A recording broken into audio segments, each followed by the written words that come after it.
اعوذ باللہ من الشیطان اللعین الرجیم بسم اللہ الرحمن الرحیم۔ کراچی سے علی احمد تاج العلماء مولانا محمد نقی نجفی علیہ اللہ مقاموں کا پتہ میں حاضر ہوں۔ آج 22 فروری کے سلسلے میں جو درس پیش کر رہا ہوں اس کا نمبر ہے 53، اور آج کے درس کا عنوان بھی موت ہے۔ سوال یہ ہے کہ مومن و کافر کے لیے موت کا مزہ کیسا ہے؟ تو اس سلسلے میں حضرت امام علی رضا علیہ السلام نے اپنے پدر بزرگوار حضرت امام موسیٰ کاظم علیہ السلام سے روایت کی ہے۔ آپ علیہ السلام نے فرمایا کہ ایک مرتبہ حضرت امام جعفر صادق علیہ السلام سے کچھ موت کے متعلق کسی نے کہا کہ آپ ارشاد فرمائیں، تو آپ علیہ السلام نے ارشاد فرمایا کہ مومن کے لیے موت ایسی ہے جیسے ایک بہت اچھی خوشبو، وہ اس خوشبو کو سونگھ کر اونگ جاتا ہے اور ساری تعب و تکلیف ختم ہو جاتی ہے، اور کافر کے لیے موت ایسی جیسے اس کو کسی سانپ نے کاٹ لیا اور وہ ڈنگ مار رہا ہو، بلکہ اس سے بھی زیادہ سخت تکلیف ہوتی ہے۔ تو آپ علیہ السلام سے عرض کیا گیا کہ مگر کچھ لوگ تو کہتے ہیں کہ موت ایسی چیز ہے جسے کسی کو آگے سے چیرا جا رہا ہو، یا جیسے کوئی قینچی سے کاٹا جا رہا ہو، یا جیسے کسی پر پتھر برسائے جا رہے ہوں، یا جیسے کوئی کسی کو چکی میں ڈال کے اس کو پیسا جا رہا ہو۔ تو آپ علیہ السلام نے فرمایا یہ عذاب کافروں اور فاجروں کے لیے ہوتا ہے جو اللہ کا انکار کرتے ہیں، اور کیا تم لوگ نہیں دیکھتے ہو کہ ان میں سے بعض ایسے بھی ہیں جو اس سے بھی زیادہ سختیاں جھیلتے ہیں، حالانکہ آخرت کی سختیاں اس سے بھی شدید تر ہوں گی۔ جن سختیوں میں وہ دنیا میں مبتلا ہے۔ تو آپ علیہ السلام سے دوبارہ عرض کیا گیا کہ آخر کیا بات ہے کہ ہم لوگ بعض کافروں کو دیکھتے ہیں کہ ان پر نزاع کا عالم آسان ہوتا ہے،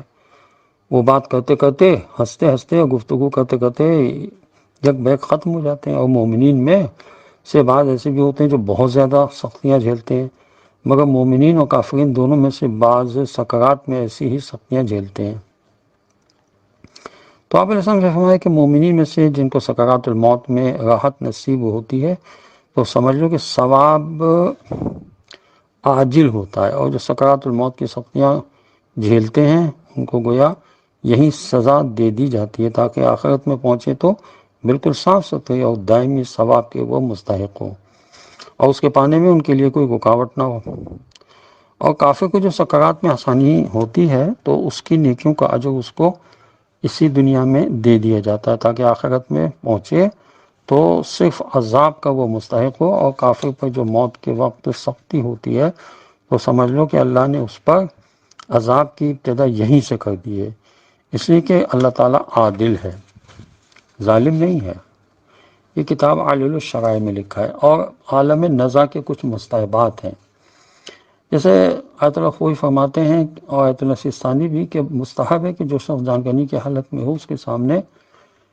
شہادتین ائمہ علیہ السلام کے اسماء گرامی اور دوسرے دینی عقائد اس طرح دہرائے جائیں کہ وہ سمجھ لے، اور اس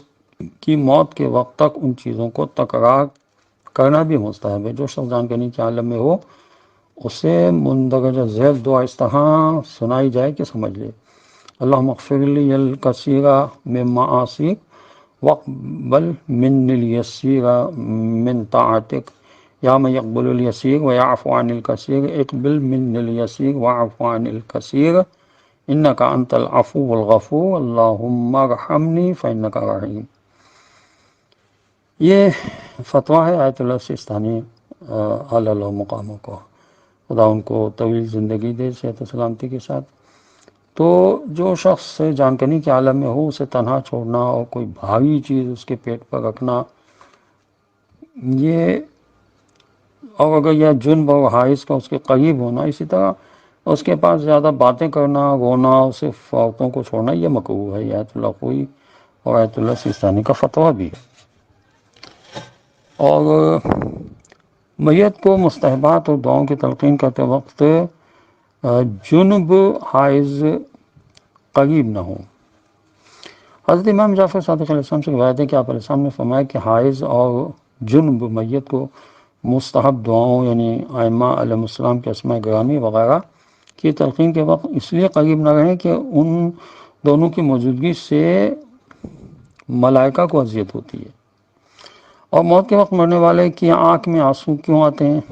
یہ ایک سوال ہے۔ سعد بن عبداللہ کا بیان ہے کہ انہوں نے کہا کہ میں نے حضرت امام جعفر صادق علیہ السلام کو فرماتے ہوئے سنا ہے کہ آپ علیہ السلام نے فرمایا کہ موت کے وقت مرنے والے کی آنکھ میں آنسو آ جاتے ہیں۔ فرمایا مرنے والا جس وقت رسول اللہ صلی اللہ علیہ وسلم کو دیکھتا ہے خوش ہو جاتا ہے۔ راوی کا بیان ہے پھر آپ علیہ السلام نے فرمایا کہ تم ہی تو دیکھتے ہو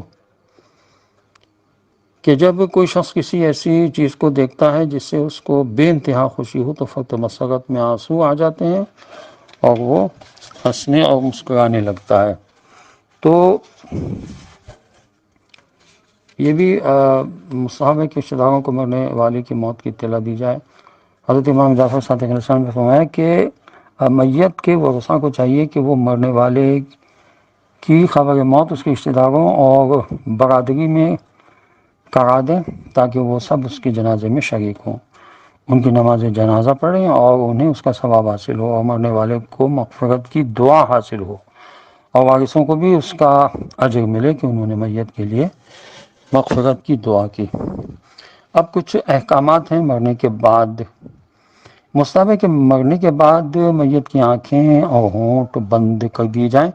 اور اس کی ٹھوڑی کو باندھ دیا جائے۔ اس کے علاوہ ہاتھ پاؤں سیدھے کر دیے جائیں اور اس کے اوپر کپڑا ڈال دیا جائے، اور اگر رات کو موت واقع ہوئی ہو تو اس مقام پر چراغ جلائیں اور جنازے میں شرکت کے لیے مومن کو اطلاع دیں اور میت کو دفن کرنے میں جلدی کریں۔ علاوہ ازیں اگر میت حاملہ ہو اور بچہ اس کے پیٹ میں ہو زندہ تو ضروری ہے کہ دفن کرنے میں اتنا تعاقف کریں کہ اس کا پہلو چاک کر کے بچہ باہر نکال لیا جائے اور پھر اس پہلو کو سی لیا جائے۔ یہ آیت اللہ سیستانی کا فتویٰ ہے۔ اصل حاضر کی تحقیق یافتہ اذہان تک یہ بات صحیح طریقے سے نہیں پہنچ سکی ہے کہ میت کو تنہا نہیں چھوڑنا چاہیے۔ لوگ سب خانوں میں رکھ دیتے ہیں اور کئی گھنٹے یا کئی دن میت تنہا سب خانوں میں رکھی رہتی ہے کہ مرنے کے بعد میت کے سرحانے قرآن مجید کی تلاوت کرنا چاہیے اور تدفین تک اسے تنہا نہیں چھوڑنا چاہیے، اور تدفین میں جلدی کرنا چاہیے، اس لیے کہ ائمہ علیہ السلام سے مروی ہے کہ میت کو اکیلے نہیں چھوڑنا چاہیے، اس لیے کہ اس میں شیطان حلول کر جاتا ہے۔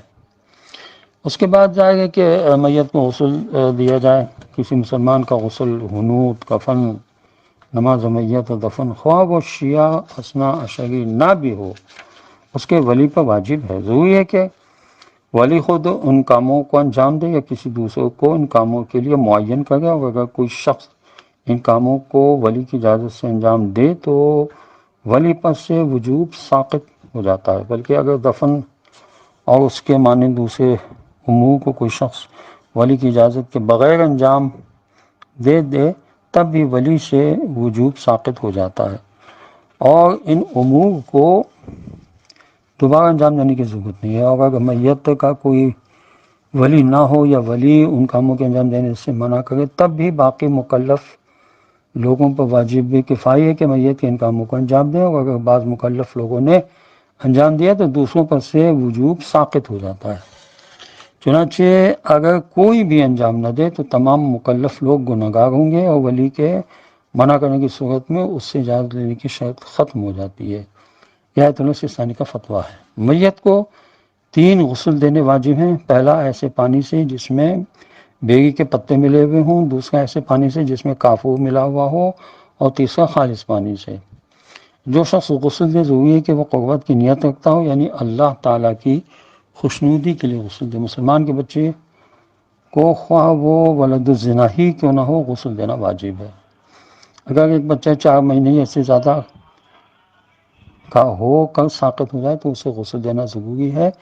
بلکہ اگر 4 مہینے سے بھی کم کا ہو لیکن اس کا پورا بدن بن چکا ہو تو احتیاط کی بنا پر غسل دینا ضروری ہے۔ ان دونوں صورتوں کے علاوہ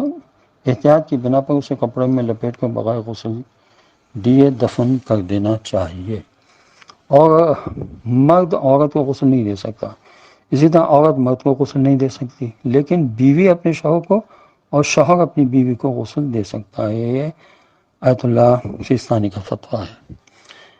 اور جو شخص ایسی جنابت کی حالت میں مر جائے اسے غسل حیض یا غسل جنابت دینا ضروری نہیں ہے، بلکہ صرف غسل میت اس کے لیے کافی ہے۔ یہ آیت اللہ خوبی، آیت اللہ خمینی اور آیت اللہ سیستانی کا فتویٰ ہے۔ خداوند عالم ہمارے موت کے مراحل کو آسان کرے، اور خداوند عالم ہمارے تمام گناہوں کو معاف کرے، تمام مرحومین کی خداوند عالم بخشش فرمائے۔